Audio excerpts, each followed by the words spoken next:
parlons du royaume. Donc, au fait, durant toute l'année, donc le thème de cette année, c'est que ton règne vienne, et nous trouvons ce texte dans la prière du Notre Père, dans Matthieu chapitre 6, là où il est dit: Notre Père qui es aux cieux, que ton nom soit sanctifié et que ton règne vienne. Que ton nom soit sanctifié, que ton règne vienne. Donc nous parlons du royaume de Dieu. Donc nous vous avions dit que le royaume de Dieu, au fait, le royaume, c'est l'ordre que Dieu a établi dans l'univers pour qu'il puisse communiquer sa vie à l'homme et au monde. Donc le royaume, c'est au fait l'ordre que Dieu a établi pour qu'il puisse communiquer sa vie au monde à travers l'homme. Donc je reprends, le royaume, c'est l'ordre que Dieu établit pour qu'il puisse communiquer sa vie au monde à travers l'homme. Donc l'ordre, quand nous parlons du royaume, l'ordre dans le royaume, c'est que le Père règne sur le Fils règne sur le Saint-Esprit règne sur notre esprit règne sur notre âme règne sur notre corps, et notre corps règne sur le monde. Maintenant, à travers cet ordre, non seulement Dieu nous communique sa puissance, mais il nous communique également sa vie. Ou encore mieux, il nous communique d'abord sa vie à travers cet ordre. Donc, le Père donne la vie au Fils, le Fils au Saint-Esprit, le Père communique sa vie au Fils, le Fils au Saint-Esprit, le Saint-Esprit à notre esprit à notre âme au corps, et à travers le corps, Dieu communique la vie au monde autour de nous. Donc, au fait, je vous avais expliqué que le royaume, c'est l'ordre que Dieu a établi dans le monde pour qu'il puisse communiquer sa vie, donc au monde entier et à travers nous. Maintenant, donc il y a une relation étroite entre le royaume et la vie. Donc le royaume et la vie. Donc voilà pourquoi souvent ces deux termes sont utilisés de manière synonymique. Si vous remarquez par exemple dans les 4 évangiles, nous avons 4 évangiles. Mais vous allez remarquer par exemple Matthieu, Marc, Luc. Matthieu, Marc et Luc, qu'on appelle les évangiles synoptiques, parlent beaucoup du royaume. Le royaume des cieux est semblable, le royaume des cieux est semblable, le royaume des cieux est semblable. Donc nous trouvons ce terme donc dans Matthieu, Marc, Luc. Cependant, dans l'évangile de Jean, on ne trouve pas le terme royaume. Le terme royaume ne figure que 3 fois dans l'évangile de Jean, tandis que dans les autres évangiles, on le rencontre une centaine de fois. Mais dans l'évangile de Jean, on y voit le terme royaume apparaître que 3 fois, 2 fois dans la conversation de Jésus-Christ avec Nicodème, et l'autre fois c'est quand on allait crucifier Jésus et il a dit: si mon royaume n'est pas de ce monde. Donc on trouve ce terme simplement 3 fois. Donc dans l'évangile de Jean, tu ne trouves pas l'expression repentez-vous car le royaume des cieux est proche. Donc tu ne trouves pas l'expression allez annoncer le royaume. Mais par contre, ce que tu trouves dans l'évangile de Jean, c'est la vie. Plus de 90 fois le terme vie est utilisé. Donc tandis que les autres évangiles parlent du royaume, Jean, lui, il parle de la vie. C'est bizarre. Donc quand vous regardez Jean, quand vous lisez l'évangile de Jean, mais vous vous posez la question, mais est-ce que Jean, lui, il était là quand Jésus-Christ enseignait? Comment se fait-il que tous les autres disciples parlent du royaume, mais lui, il parle de la vie? Est-ce qu'il était en classe au moment où Jésus-Christ enseignait? Est-ce qu'il avait assisté aux enseignements? Oui, il avait assisté. C'est parce que le royaume, en réalité, c'est synonyme de la vie. Et la vie, c'est le royaume. Vous vous rappelez, je vous avais dit quelques mois de cela, que le royaume, c'est d'abord une personne.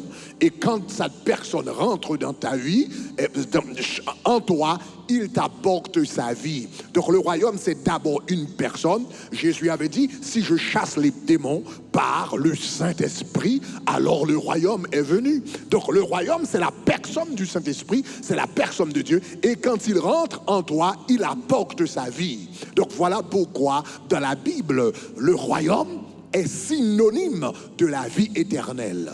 Le royaume est synonyme de la vie éternelle. Donc voilà, nous parlons du royaume ici. Maintenant, l'un des mystères que nous voyons dans la Bible, c'est que lorsque la Bible nous parle du salut,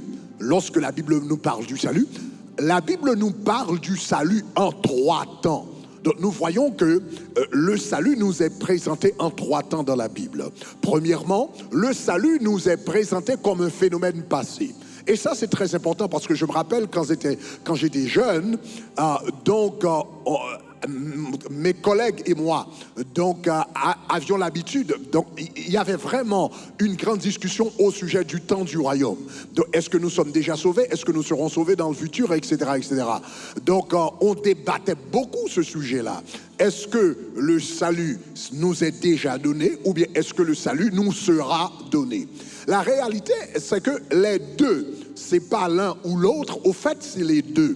Donc, vous allez remarquer dans la Bible que le salut nous est présenté en 3 temps. Le salut nous est présenté en 3 temps. Premièrement, le salut nous est présenté comme un phénomène passé. Le salut, dans la Bible, nous est présenté comme un phénomène passé. Donc, dans Éphésiens chapitre 2, le verset 8, donc l'apôtre Paul nous dit, c'est par la grâce que vous êtes sauvés par le moyen de la foi, et cela ne vient pas de vous. Maintenant, soulignez le mot, c'est par la grâce que vous êtes sauvés. Donc ici, c'est le passé composé, donc c'est fait et fini, n'est-ce pas? Donc vous êtes sauvés, donc c'est déjà fait.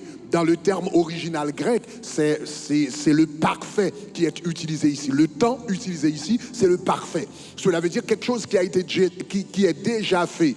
Dans la traduction anglaise, la Bible dit, c'est par la grâce que vous avez été sauvés par le moyen de la foi. You have been saved. Vous avez été sauvés. Donc, Éphésiens chapitre 2, verset 8, nous présente le salut comme un phénomène passé, n'est-ce pas? Donc, comme un phénomène passé. Cependant, la Bible nous présente le salut non seulement comme le phénomène passé, mais le salut, la Bible nous présente également le salut comme un phénomène présent. Comme un phénomène présent. Dans 1 Corinthiens chapitre 1er, le verset 18, la Bible dit, c'est par la foi, c'est par la parole, car la parole de la croix est une folie pour ceux qui périssent, mais le texte dit, mais pour nous qui obtenons le salut, elle est une puissance de Dieu.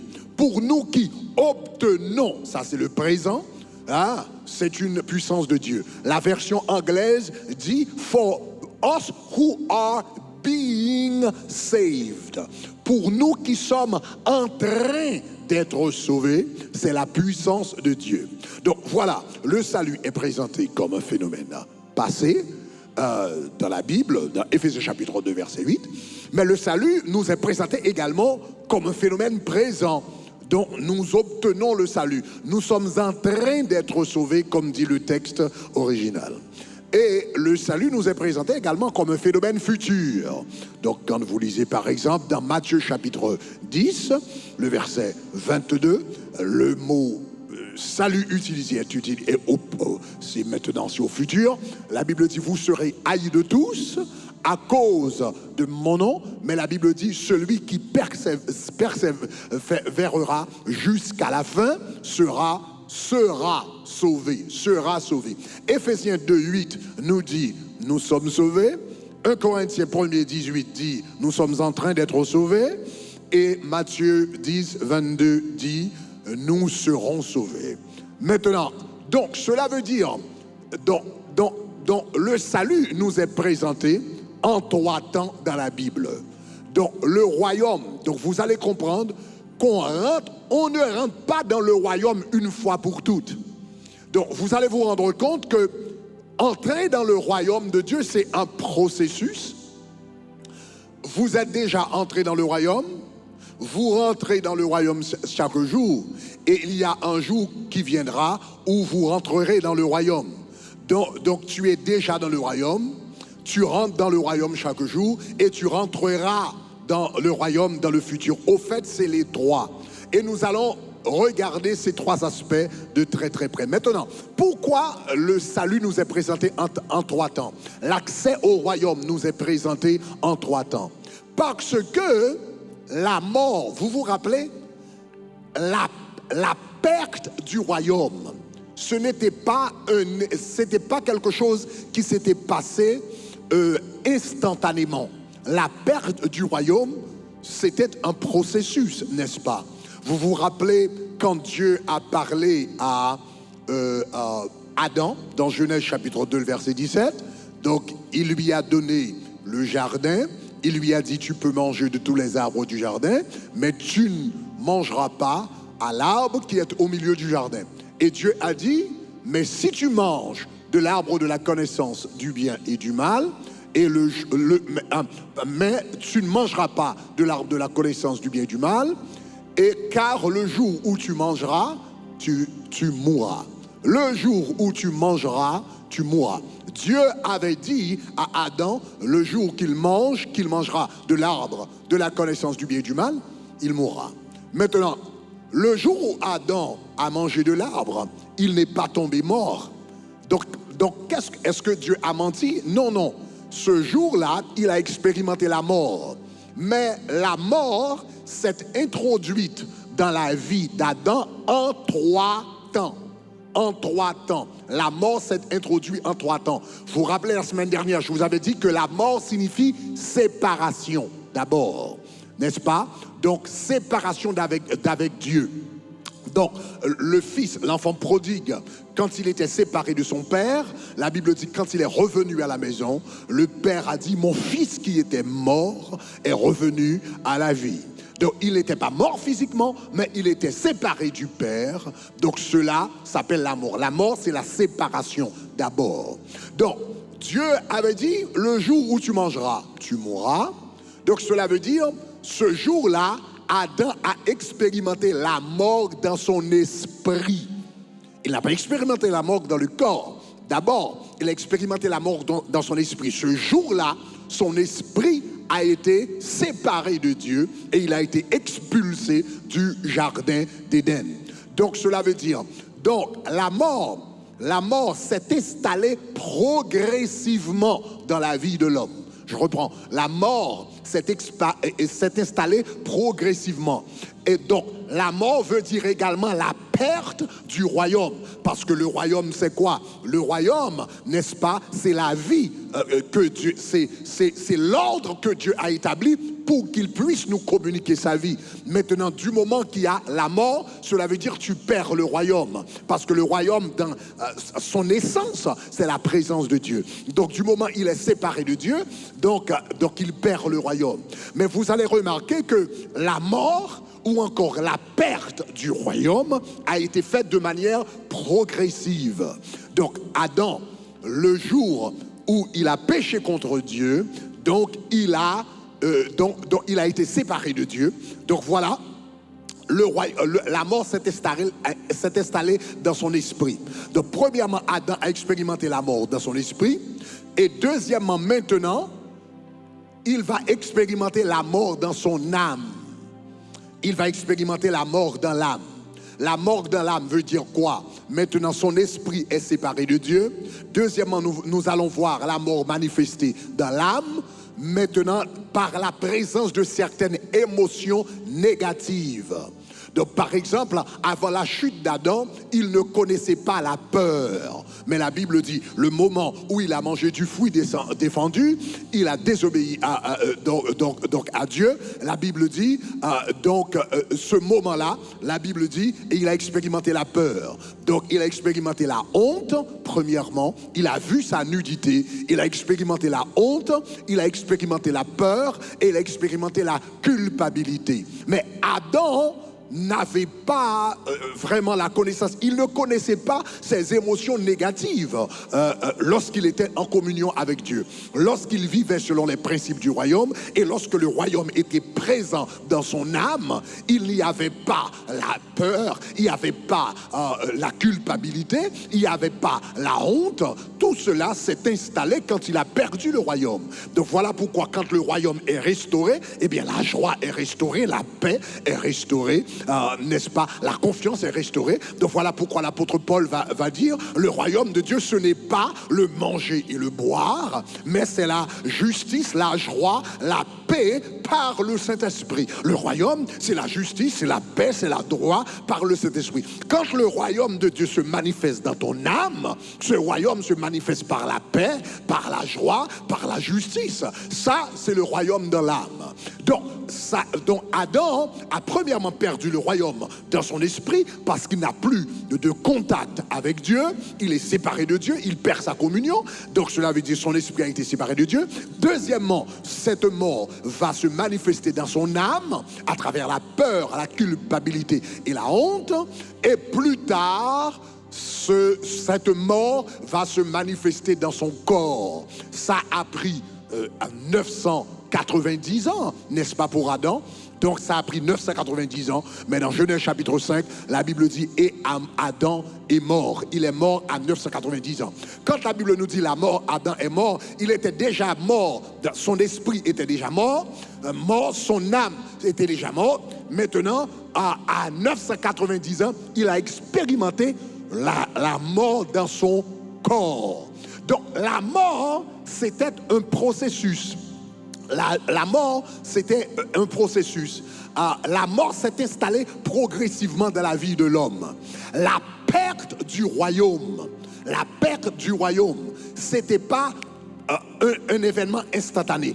Adam a perdu le royaume progressivement.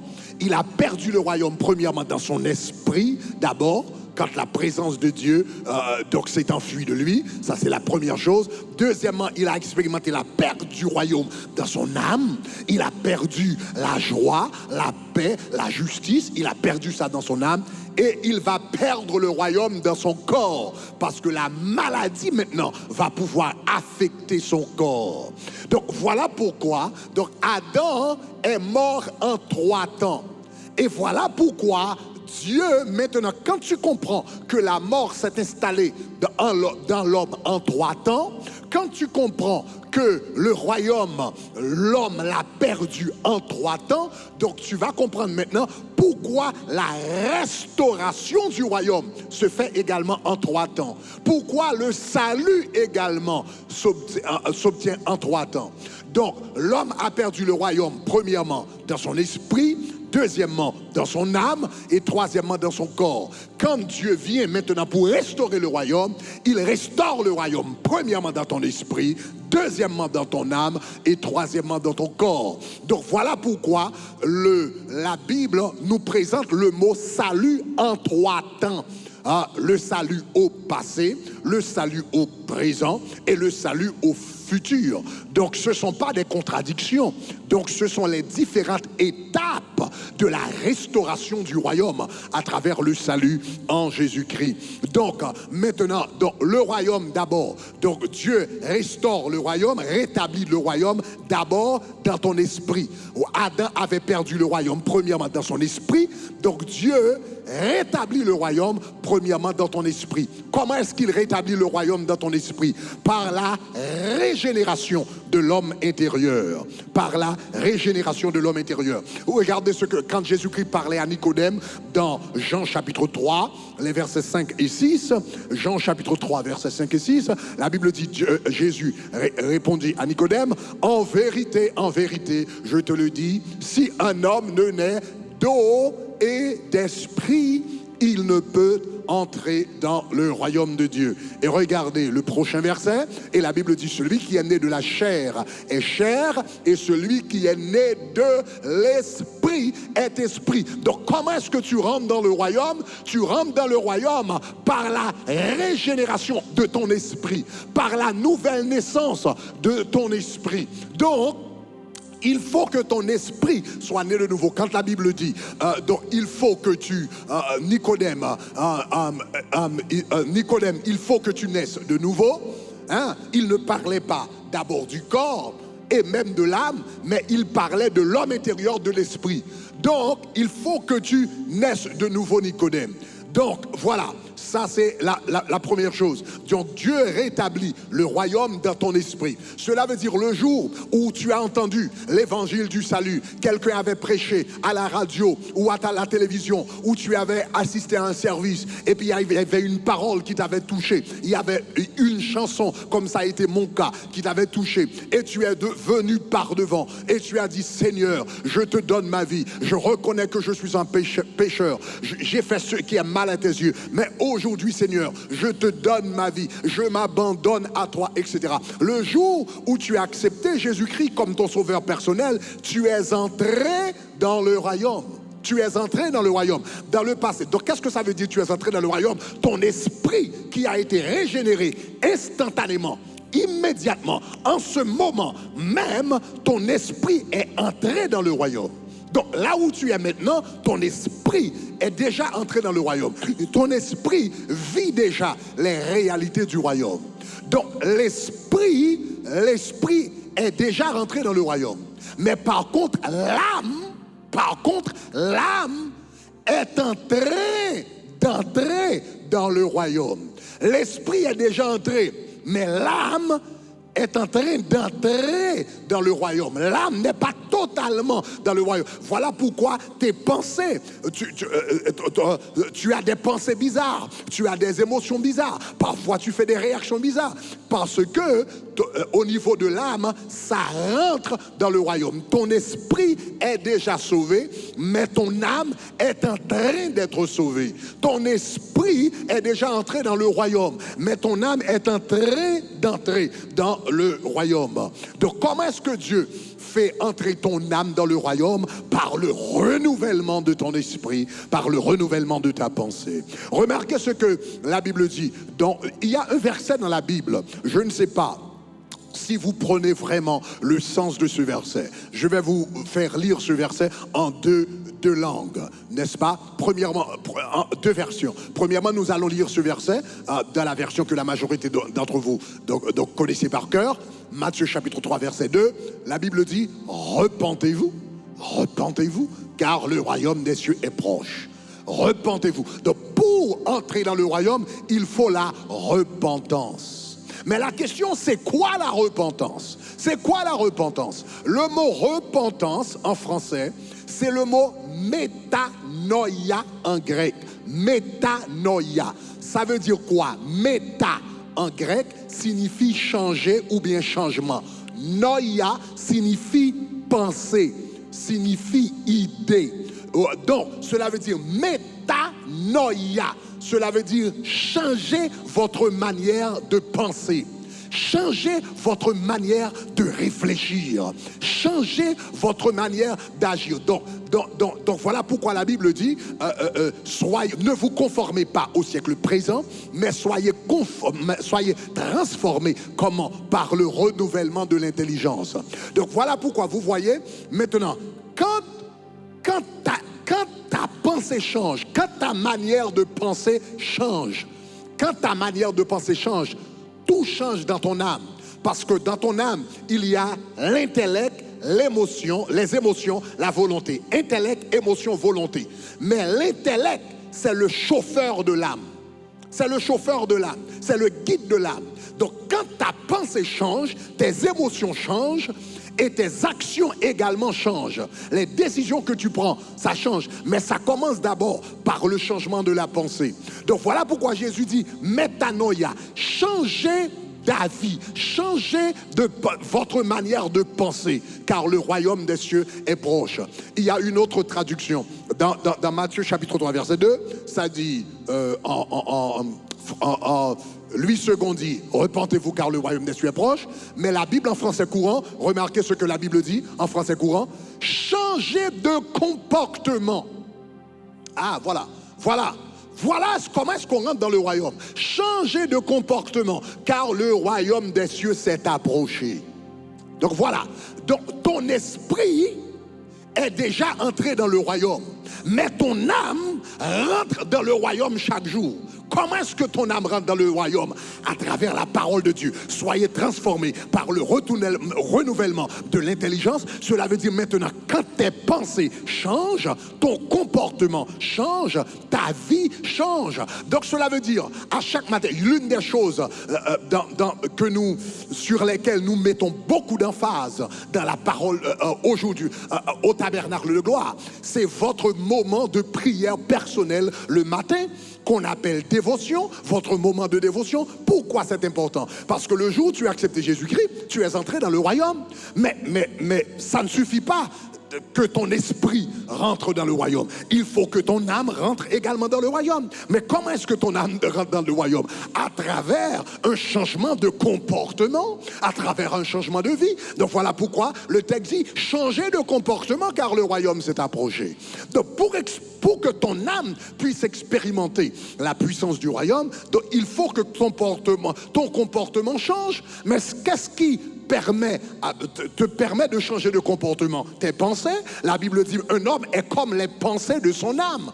Donc la manière que tu penses, c'est exactement la manière dont tu vas agir. Donc c'est important. Donc ton esprit est déjà entré dans le royaume. Ton âme rentre dans le royaume chaque jour. À travers le renouvellement de tes pensées, tu lis la parole de Dieu, tu passes du temps dans la présence de Dieu, au nom de Jésus, tu passes ton moment de dévotion, tu lis la parole de Dieu, et maintenant tu appliques au nom de Jésus. Par exemple, dans notre livre de dévotion, nous avons des moments de prière, nous avons des moments d'application. Voilà ce que tu vas faire aujourd'hui. Au fur et à mesure que tu changes de comportement, que tu changes d'attitude, que tu changes votre manière de penser, que tu changes vos habitudes, eh bien, vous rentrez dans le royaume. Donc, ton esprit est déjà entré dans le royaume, ton âme rentre dans le royaume chaque jour à travers le renouvellement de l'esprit qui apporte une transformation de comportement, et finalement, ton corps rentrera dans le royaume. Donc ton corps entrera dans le royaume. Donc voilà pourquoi c'est futur. Donc dans 1 Corinthiens chapitre 15, le verset 54, 1 Corinthiens chapitre 15, le verset 54, la Bible dit, lorsque ce corps corruptible, ce corps corruptible, donc l'esprit a reçu le royaume dans le passé, donc l'âme est en train de recevoir le royaume, ça reçoit le royaume chaque jour, mais le corps recevra le royaume dans le futur. Donc la Bible dit, lorsque ce corps corruptible aura revêtu l'incorruptibilité, et que ce corps mortel aura revêtu l'immortalité, alors s'accomplira la parole qui est écrite, n'est-ce pas? La mort a été engloutie dans la victoire. La mort sera totalement. Vous vous rappelez que la mort s'est installée progressivement dans l'homme. Premièrement, dans son esprit,